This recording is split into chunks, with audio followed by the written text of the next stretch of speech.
Hallelujah. मुझे सुनने वाले हर एक को जल्द आने वाले यीशु मसीह के नाम में आप सभी को प्रेम भरा सलाम। मैं आशा करता हूँ आप सभी दिन प्रतिदिन लगातार यीशु मसीह में बढ़ते जा रहे हैं। तो आइए मेरे प्रियो, हम वचन की ओर आगे बढ़ने से पहले यीशु मसीह से हम प्रार्थना करें। आइए हम अपनी अपनी आँखों को बंद करें। अनुग्रहकारी दयालु प्रभु जी, धन्यवाद परमेश्वर इस सुंदर समय के लिए। यीशु राजा धन्यवाद कहते हैं, तूने हमें यह सुंदर सौभाग्य दिया कि परमेश्वर हम कुछ पल तेरे चरणों में आके यीशु मसीह तुझसे प्रार्थना और विनती करें परमेश्वर। और यीशु मसीह तेरे वचनों से हम कुछ बातों को सीखे राजा। प्यार प्रभु जी, अभी जब हम परमेश्वर वचन से मनन करते हैं, तेरा वचन हमारे हृदयों में कार्य करने पाए। प्रभु जी, हमारे ज्ञान और बुद्धियों को खोल परमेश्वर, ताकि प्रभु राजा हम तेरे संपूर्ण समझ में, तुझ में और भी आगे बढ़ते जाने पाए। प्यारे राजा, आगे के समय को पवित्र आत्मा तेरे पवित्र और सामर्थी हाथ में सौंपते हुए यह प्रार्थना यीशु के नाम से मांगता हूँ, आमेन आमेन। मेरे प्रियो, आज का जो मेरा विषय है वह इस प्रकार से है कि एक ऐसा परिवार जिसने परमेश्वर के आशीषों को खो दिया। एक और बार फिर से, एक ऐसा परिवार जिसने परमेश्वर के आशीषों को खो दिया। मेरे प्रियो, आगे बढ़ने से पहले मैं आप सभी को एक छोटा सा कहानी बताना चाहूँगा। एक छोटा लड़का जिसका नाम जॉन है, वह हमेशा शरारत भरा कार्य करता था और वह सड़क पर केले का छिलका फेंक कर वह इंतज़ार करता था कि कहीं कोई उस केले के छिलके के ऊपर पैर रखकर गिर तो नहीं रहा है। तो हुआ यूँ कि एक दिन जॉन के पैर में बहुत ही गंभीर मोच आई थी। मेरे प्रियो, उसके हर बार की करतूत के अनुसार, उसके कामों के अनुसार, वह हमेशा की तरह लोग जब केले के छिलके के ऊपर गिर जाते थे तो जॉन बहुत ही खुश होता था।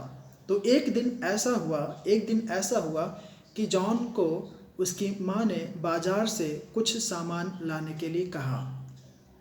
जॉन केले का छिलका सड़क पर फेंक कर इंतज़ार कर रहा था कि कोई आके गिरे तो नहीं। अगर गिरा तो उसे बहुत खुशी होती। तो जॉन इंतज़ार में था, लेकिन उसी वक्त उसकी मम्मी ने पुकारा कुछ सामान लेकर आने के लिए।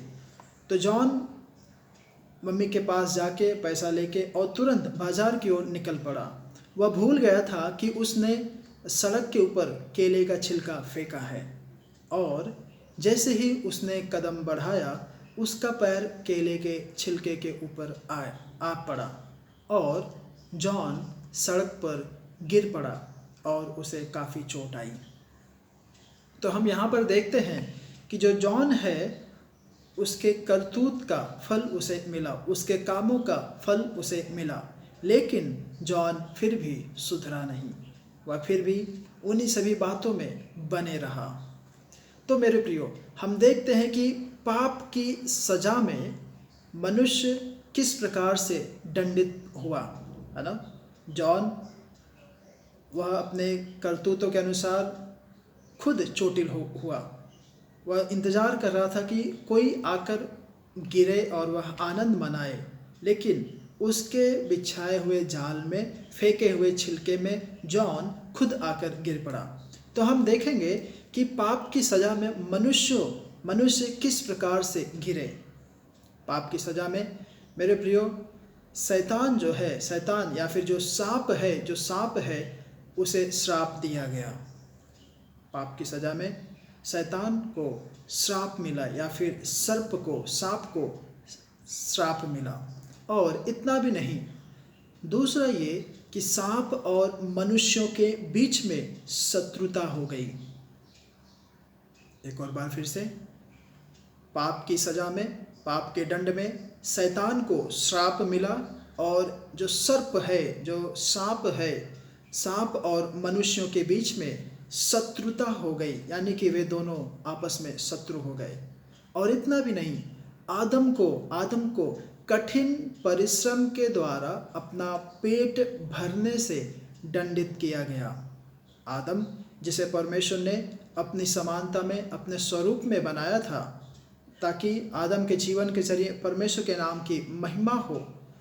आदम को परमेश्वर ने हर एक प्रकार का सुख, वैभव, सब कुछ दे के रखा था उस अदन के बगीचे में, और उसे किसी भी बातों की कमी घटी नहीं।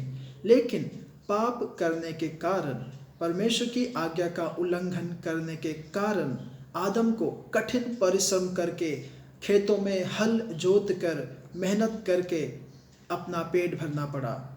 कहने का मतलब ये है कि आदम को पाप के कारण अब दंड वह यह है कि उसे परिश्रम करके अपना पेट भरना पड़ रहा है। और आदम की पत्नी जो हव्वा है, हव्वा को भी आजीवन दंड बातों को सहना पड़ा। कहने का मतलब उसे आजीवन कारावास से दंडित किया गया। आप यदि उत्पत्ति की पुस्तक पढ़ेंगे, वहाँ पर देख सकते हैं कि परमेश्वर ने हव्वा को किस प्रकार से श्राप दिया। और हम देखते हैं पहले जो मनुष्य और परमेश्वर के बीच में सीधा सीधा रास्ता था, कुछ भी अंतर नहीं था। पाप करने के कारण मनुष्य परमेश्वर के बैरी बन बैठे। मनुष्य और परमेश्वर के बीच में एक बहुत बड़ा अंतर आ गया। मेरे प्रियो, पाप इन सभी दंडों का पूर्ण कारण था। यदि आप प्रभु यीशु मसीह से संबंधित नहीं हैं, कहने का मतलब यदि आपका रिश्ता, आपका नाता यीशु मसीह से नहीं है, तो आपको पाप की सज़ा प्राप्त होगी।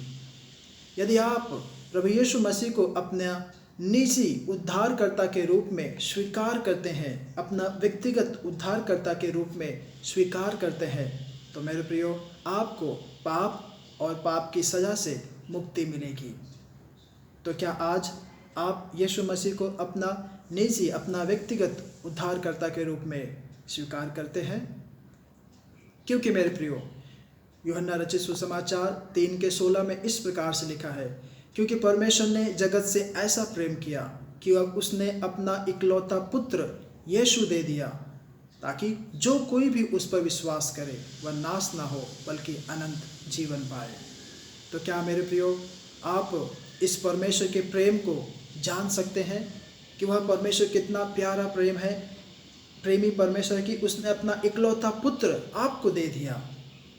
मेरे प्रियो, आइए हम यीशु मसीह को अपना उद्धारकर्ता के रूप में स्वीकारें। नहीं तो जिस प्रकार से आदम और हव्वा ने परमेश्वर के आशीषों को खो दिया, आप भी परमेश्वर के आशीषों को आप खो देंगे। तो होने पाए हम आशीषों के वारिस बने, परमेश्वर के संतान बने। परमेश्वर आप सभी को इन वचनों के द्वारा आशीषित करे, अनुग्रहित करे। आमीन।